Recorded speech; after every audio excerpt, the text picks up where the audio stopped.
Good morning, જય શ્રી કૃષ્ણ, જય સ્વામિનારાયણ. તો અત્યારની ડ્યુટી સ્ટાર્ટ થઈ ગઈ છે મારી કિચનની. દૂધ તો બની ગયું છે મારું અને દેવા માટે, પરેણ માટે. અહીંયા ચા બને છે, અહીંયા મગ બફાવા મૂકી દીધા છે અને અહીંયા બને છે આજે આપણો જે સેવ હોય ને એને બરસ કહેવાય, પતલી સેવ આવે ને, આઈ ડોન્ટ નો બધા શું કહેતા હોય. આનાવાળું દૂધ બનાવીશ એટલે સેવૈયા કહીએ અમે. તો આજે મેં કીધું લાવ, ઘણા ટાઈમથી બનાવ્યું નથી અને લિસ્ટર ગઈ હતી ને, તો આ સ્ટાર્ટિંગમાં જોઈને તો આ યાદ આવી ગયું કે લઈ લઉં એમ. તેના વાળું દૂધ બનાવીશ. થોડું મેં નીચે પાણી રાખ્યું છે અત્યારે, એટલે શું દૂધ પેલું નીચે ચોંટે નહીં ને એના માટે થઈને. તો ચાલો આજે એ બનાવીએ અને તમને એની ઘણા લોકો શું કરે, એને ઘીમાં શેકી અને પછી નાખે. પણ મને ઘીમાં શેકેલી છે ને સ્મેલ મને બહુ આવે, ખબર નહીં કેમ. ઘીમાં મને ઘી ગમે બહુ, પણ જ્યારે ઘી ગરમ થાય ને એ પછી મને ના ગમે પેલું, એની સ્મેલ આમાં બહુ આવે છે મને. એક આમાં અને ગુલાબજાંબુ જેને ઘીમાં તળેલા હોય મને એ ના ગમે. એ બે વસ્તુ મને ઘીમાં નથી ગમતી. તો આને હું એમ જ નાખી દઈશ. પહેલાં થોડું દૂધ ઉકળી જશે ને બરાબર પછી નાખીશ. મારી પાસે ડબલ ક્રીમ નથી, પણ જો તમારે કોઈ ગેસ્ટ આવવાના ને એવું હોય ને, તમારા સેવૈયા બનાવવું હોય ને, તો દૂધ ઉકળી જાય ને પછી તમારે એમાં ડબલ ક્રીમ નાખવાનું. એટલું મસ્ત બને ને. અને સેવ, ઇલાયચી ને બધું નાખવું હોય નાખવાનું, ડ્રાયફ્રૂટ્સ ને બધું, પણ ડબલ ક્રીમ નાખવું તો એકદમ થીક બને અને સરસ બને. હું આજે ડબલ ક્રીમ વગર જ બનાવીશ, કારણ કે મારી પાસે છે નહીં. તમારી પાસે મિલ્ક પાવડર છે તો થોડું હું એ એડ કરીશ. મિલ્ક પાવડરથી થોડુંક છે ને થિકનેસ વધારે થઈ જાય તો મજા આવે, થોડું આમ ક્રીમી લાગે સ્ટ્રક્ચર આપણને. એટલે ચાલો તો હવે દૂધ નાખી દઈએ અને રેડી કરી દઈએ સેવૈયા. પછી દેવામનું લંચ અને મારું લંચ, કારણ કે મારે પણ આજ સલૂન જવાનું છે એટલે તો એ બધું રેડી કરી દઉં. ચાલો હવે છે ને દેવામના લંચ માટે અહીંયા બને છે થેપલા. અહીંયા જો દૂધ ઉકળી ગયું છે, હવે દૂધ આવું ઉકળવા આવે ને ત્યારે આમાં ખાંડ નાખી દેવાની, અને ખાંડનું પાણી જ્યારે બળી જાય પાછો ઉભરો આવે ને પછી નાખી દેવાનો મિલ્ક પાવડર, અને પછી સેવ. દૂધ રોકાશે કે નહીં હવે? ઓ માય ગોડ, મારે ગેસ બંધ કરવો પડ્યો, કારણ કે 2 ગેસ ચાલુ છે ને. લેઝી. હે? લેઝી. લેઝી કહેવાય એને? અહીંયા ડરી.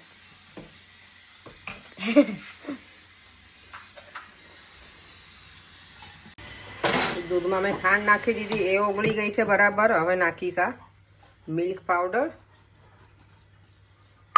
અને જોડે આ સેવ.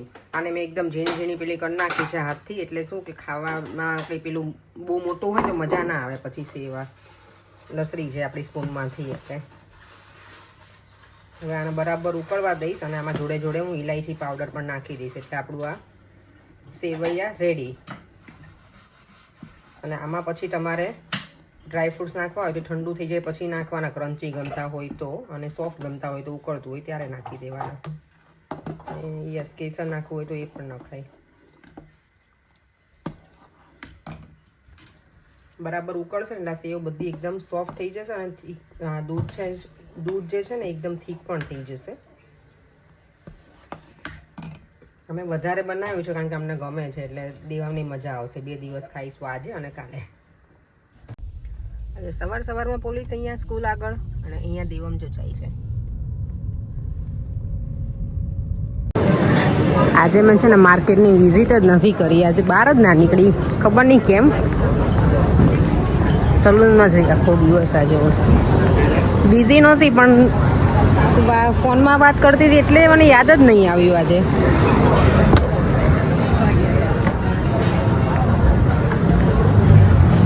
આજે એમ સવારમાં થોડું ઠંડુ હતું, બપોર પછી ફૂલ સન હતો.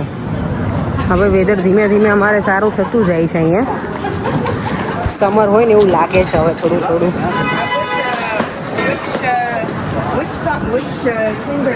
આજે સ્ટોલ જ નથી લાગેલા જો, એટલે સારુંથી નહોતી આવી. તો બહાર હું બધું રિપેરિંગ કામ ચાલે છે એટલે આઈ થિંક. તમે જો ઘરે આવીને એટલી બધી ભૂખ લાગી હતી ને, કુકિંગ સ્ટાર્ટ કરી દીધું છે. મગનું શાક ને ભાત બનાવવા છે. મસ્ત કાકડીની મેં પ્લેટ બનાવી દીધી છે, મરચું, મીઠું, લીંબુ અને ધાણા જીરું નાખીને. તને ખાવાનું પડે? આપે તો ખાઈશું, નહીં આપે તો નહીં ખાઈએ. નહીં આપતો.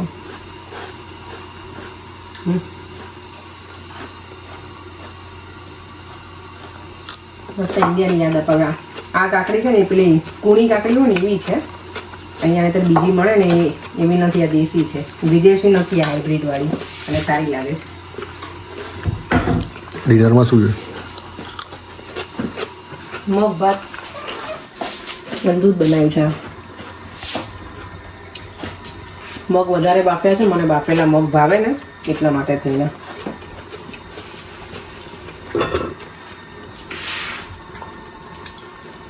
બીજું બસ કંઈ નહીં, અને ભાત પલાળી દીધા છે. સવારે જો દૂધ બનાવીને ગઈ હતી ને એકદમ લિક્વિડી હતું, અત્યારે એકદમ સરસ થીક થઈ ગયું છે. તમને લિક્વિડી ભાવે તો થોડું હજી દૂધ રહેવા દેવાનું વધારે, પણ મને આવું થોડું થીક ભાવે. અને કાજુ બદામ અને પિસ્તા હવે એડ કરી દઈશ. આમાં મેં ઇલાયચી પાવડર ને તો બધું મેં સવારમાં જ એડ કરી દીધું હતું, દૂધ ઉકળતું હતું ને ત્યારે જ.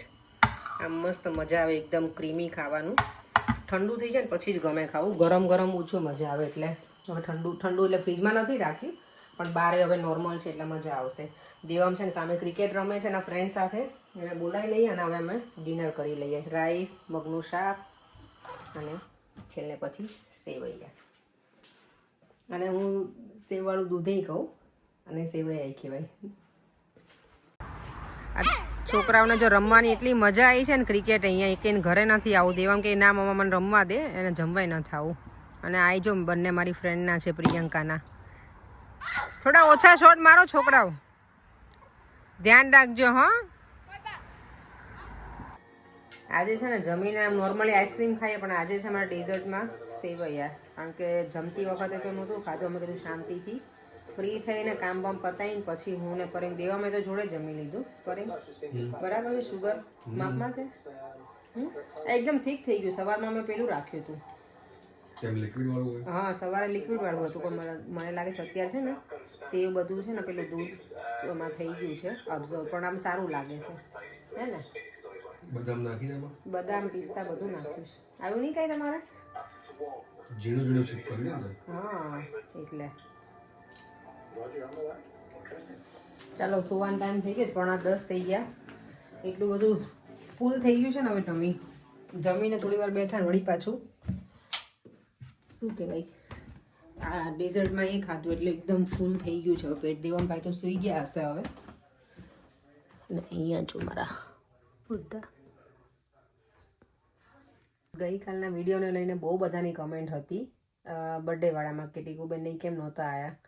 તો ભાઈને કંઈ કામ હતું અને છોકરીઓને હમણાં કંઈક એક્ઝામ ચાલે છે એટલે એ લોકો નહોતા આવી શકે. હવે છોકરાઓ મોટા થાય એટલે એ લોકોને એક્ઝામને એવું ચાલતું હોય તો ઘણી વખત પેરેન્ટ્સ એમાં પણ સ્ટક થઈ જઈએ એટલે ના નીકળી શકીએ. હવે પાછા સન્ડે જવાનું છે અમારે ફરીવાર લેસ્ટર, ત્યારે ભાભી લોકો આવવાના છે. મારા આજે જ વાત થઈ એમની જોડે, તો કે હા ત્યારે આવવાના જ છીએ એમ. ચાલો તો હવે અમે પણ સુવાનું તૈયારી કરી દઈએ. પરેંગ તો હજી નીચે ટીવી જોવે છે, દીવમ સૂઈ ગયો છે અને હું પણ હવે સૂઈ જઈશ. તો ફરીથી મળીશું કાલે નવા વિડીયો સાથે. બાય બાય, જય શ્રી કૃષ્ણ, જય સ્વામિનારાયણ. અને જો વિડીયો ગમ્યો હોય તો લાઇક, શેર અને મારી યુટ્યુબ ચેનલને સબસ્ક્રાઈબ કરવાનું ના ભૂલતા. બાય.